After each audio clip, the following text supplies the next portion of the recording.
Bonjour à tous. Bon, j'espère que vous allez bien, que vous avez passé un bon Noël, que voilà, que toutes vos familles vont bien, tous vos proches en ces moments compliqués de pandémie vont bien, que vous-même vous avez la forme. Voilà, donc moi, pour moi, tout va bien. Et puis pour Grenoble, surtout, c'est exceptionnel ce qui se passe pour le GF38. Donc petite vidéo, voilà, sur les 17 premières échéances qui s'est déroulée pour cette saison 2020-2021. Voilà. Donc rapidement, juste petit remerciement de votre part, hein. Je vois que de plus en plus mes vidéos sont vues, de plus en plus de petits commentaires sont positifs. Voilà, donc ça m'incite justement à vous proposer d'autres formats de vidéos, à me motiver. Voilà, c'est une source de motivation, donc je vous remercie. Je vois voilà, que les vidéos vous plaisent et vous intéressent. Donc, je vous remercie pour tout ça. Donc vous pouvez compter sur moi pour cette deuxième partie de saison. Et puis peut-être une autre vidéo avant la reprise du championnat sur d'éventuelles rumeurs de mercato ou quoi que ce soit, hein. Un mercato, je vous le rappelle, qui débute le 2 janvier et qui court voilà, tout le mois de janvier jusqu'au 1er février. Donc pour revenir rapidement sur la fabuleuse victoire contre les Stacks, voilà, souvenez-vous, je vous avais présenté ce match en parlant notamment en fin de vidéo de leurs deux seules défaites de la saison. C'était deux défaites justement à l'extérieur et contre des équipes qui avaient exactement le même schéma tactique que le nôtre, même composition en gros, et qui procédaient de la même façon en disant, voilà, en attaque rapide dans le dos de la défense et en contre-attaque justement. Chose qui s'est complètement passée sur ce match-là, notamment sur leur expulsion de leur entrant défensif. Voilà. Et puis sur les occasions qu'on se procurait, voilà, c'était des occasions dans le dos des défenseurs, dans des contre-attaques placées, tout ça. Donc c'était une magnifique victoire, voilà. Une magnifique victoire qui aurait pu se solder sur un score un peu plus sévère, hein. Si on avait été un peu plus efficace offensivement ou quoi que ce soit, ça aurait pu finir avec un 3 voire 4-0. Mais bon, on va pas faire la fine bouche. Les 3 points essentiels, 3 points justement pour retrouver la première place du classement. Voilà, donc là je vais vous faire un petit bilan, voilà, du classement, des poursuivants, des clubs, des gros clubs qui descendent de Ligue 1 et qui sont complètement à la ramasse. Donc voilà, un petit bilan, voilà, on termine premier. Voilà, comme vous le savez tous. Premier, tout le monde a 17 matchs hein, de jouer, sauf deux clubs justement qui en totalisent 16, mais qui sont pas réellement au rendez-vous. Voilà, donc nous, premier, on totalise la meilleure différence de but avec Toulouse, une différence de but de plus 15. Par contre, on termine meilleure défense, justement, avec clairement avec 10 buts pris.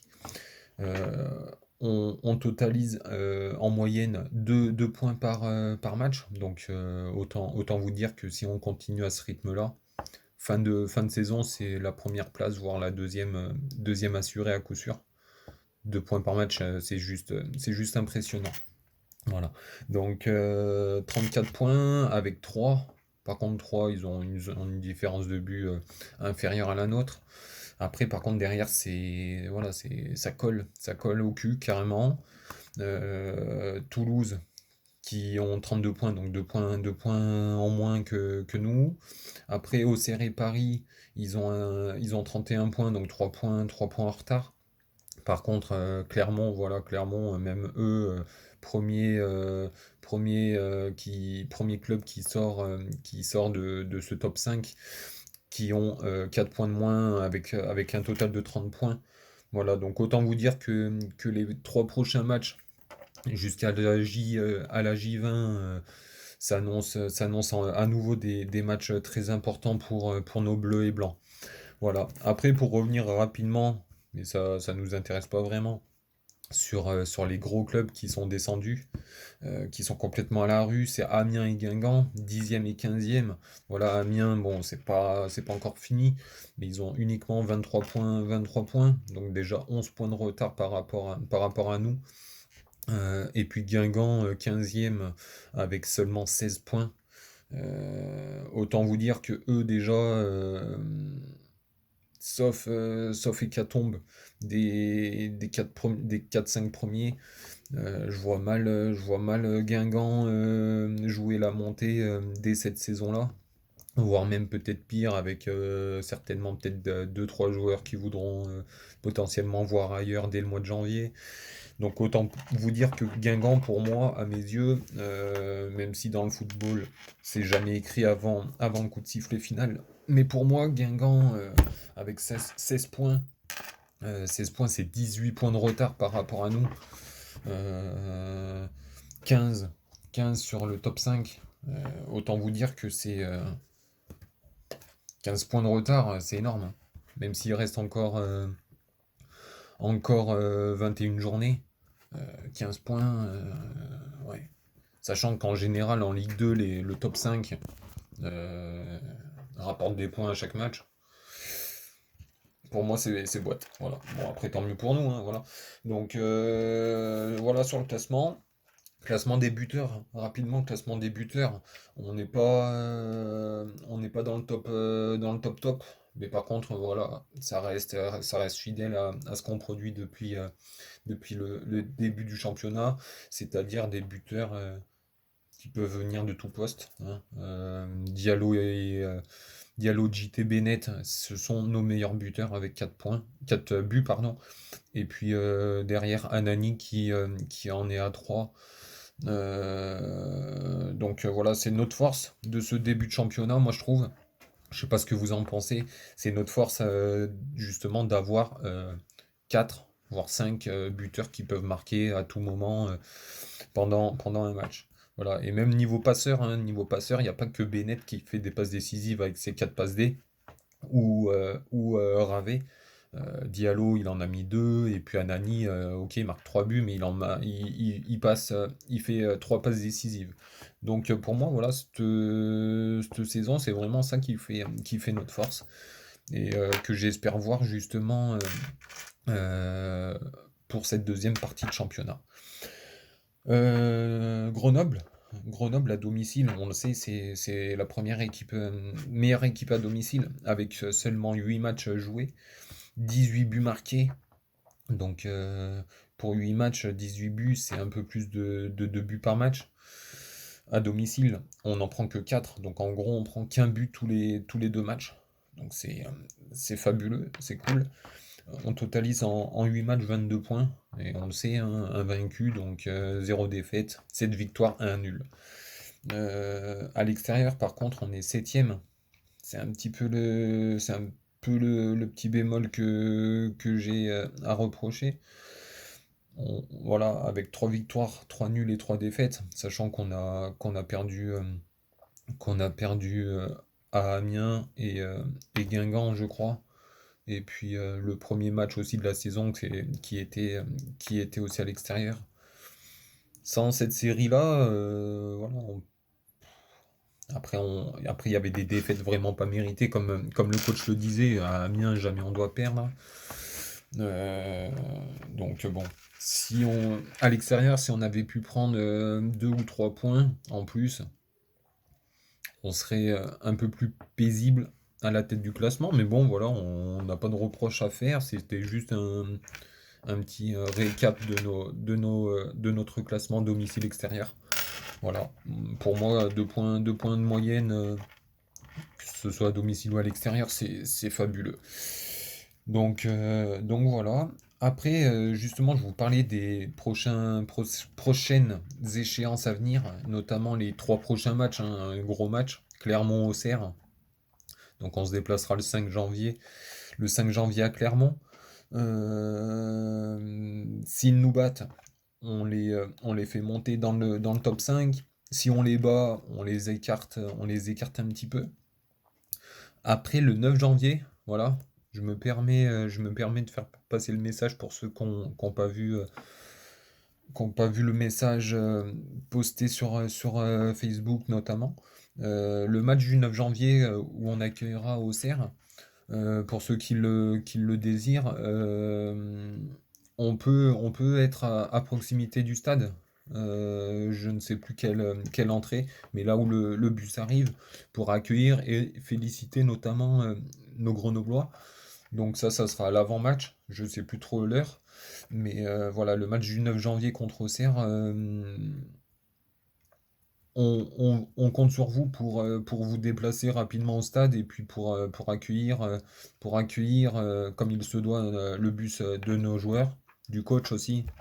Féliciter tout le staff, tous les joueurs. Et puis voilà, après je ne sais pas si on pourra entrer au stade, savoir si ça sera à nouveau à huis clos, on sait pas trop encore. Et puis après, voilà, justement le 16 janvier, après début des matchs retour, déplacement à Toulouse. Donc autant vous dire, voilà, moi j'ai noté hein, sur ces 3 matchs, pour moi le, le total de points engrangés idéal, ok, hein, vous me direz 9 points sur 9, ce serait l'idéal, c'est clair.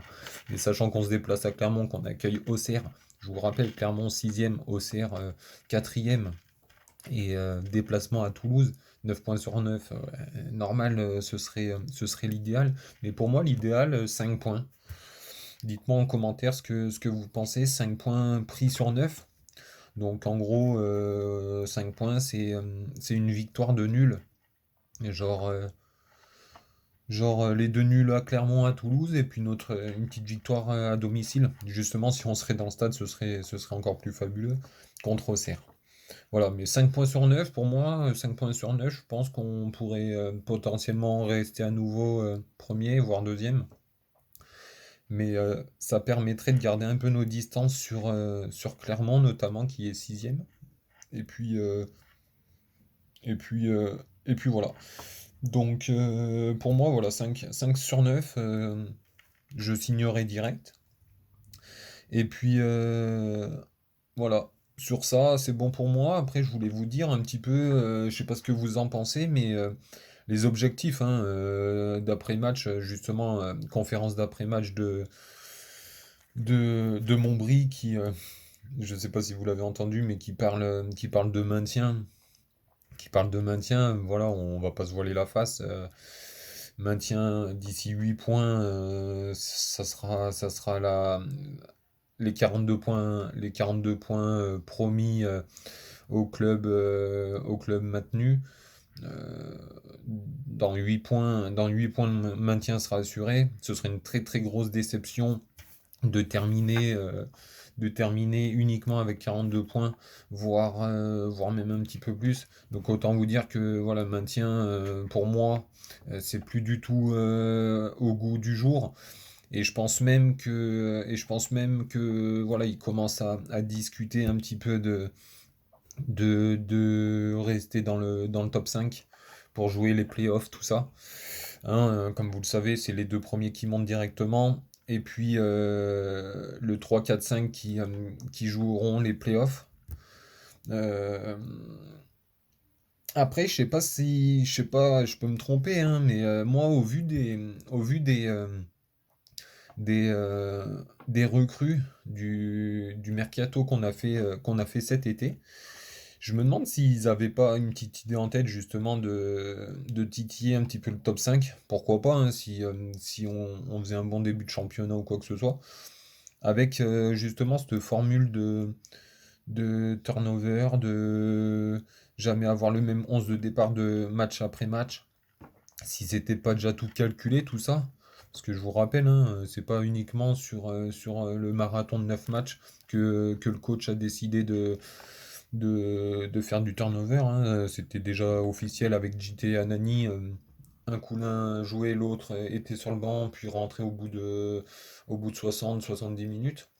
Donc je me demande, au vu du mercato, avec avec un renfort offensif de plus, le meilleur buteur national qui était Anani, si dès cet été on n'avait pas l'ambition de titiller le top 5. Et pour moi c'était ça. Mais en tout cas, clairement, voilà, dès janvier, les objectifs sont revus à la hausse, ça c'est clair. Et puis c'est tout le mal que je souhaite pour nos couleurs. Donc, euh, donc voilà. Euh, Mercato d'hiver, je vous le rappelle, mercato d'hiver qui débute dans quelques jours. On va voir hein, très rapidement s'il y a des joueurs qui seront, qui seront un petit peu pistés par de grosses écuries de Ligue 2, hein. On le sait, hein, le budget de Toulouse, de Troyes, d'Auxerre, et puis des gros clubs qui sont un peu à la traîne, comme Amiens et Guingamp. J'ai peur qu'on essaie de nous arracher des gros joueurs, enfin nos meilleurs joueurs, notamment Ravé, notamment JT, voilà, j'ai peur. Et puis même défensif, hein, Monfray, pour moi, c'est l'un des meilleurs défenseurs centrales de championnat. Sans parler de Gaspard, hein. Gaspard, c'était un joueur promis un grand avenir dès qu'il a attaqué joueur professionnel. Donc voilà, pour moi, ces quatre joueurs-là, Monfray, Gaspard, JT et Ravé, pour moi, ils seront pistés par de grosses écuries de Ligue 2, voire même peut-être de Ligue 1, des clubs qui sont un peu en difficulté comme Dijon, tout ça, comme Nantes peut-être. Donc à voir. Je vous ferai certainement une autre petite vidéo sur ces fameuses rumeurs. Et pourquoi pas de potentiels joueurs qui seraient pistés par Max Marty et Philippe. Donc à voir. Après, niveau joueurs, niveau recrues qui nous ont rejoints, un petit bilan sur eux aussi. Moi, de mon côté, je suis hyper satisfait, hein, que ce soit Gaspard, une grosse satisfaction. Même Stralman, hein, Stralman, excusez-moi si je me trompe un petit peu sur son nom. C'est le joueur, dès qu'il joue, voilà, on perd pas. Je crois même qu'on gagne. Donc il fait son petit trou dès qu'il joue avec sérieux, application, tout ça. Après, il y a qui? Même Tapoko, hein. Tapoko, j'avais de gros soupçons sur lui, sur son style de jeu, tout ça, mais le peu qu'il joue, il a été intéressant. On le rappelle, lui, il arrive en prêt en plus, donc il pourrait avoir un manque un petit peu d'envie ou quoi que ce soit, mais aucunement, ça a été aucunement le cas. Anani, ok, c'est pas le buteur tant espéré, il tourne à 3 buts, mais il joue peu aussi. Il fait marquer, donc grosse satisfaction. Il découvre tout juste le niveau de Ligue 2, donc, et puis bon, ça reste encore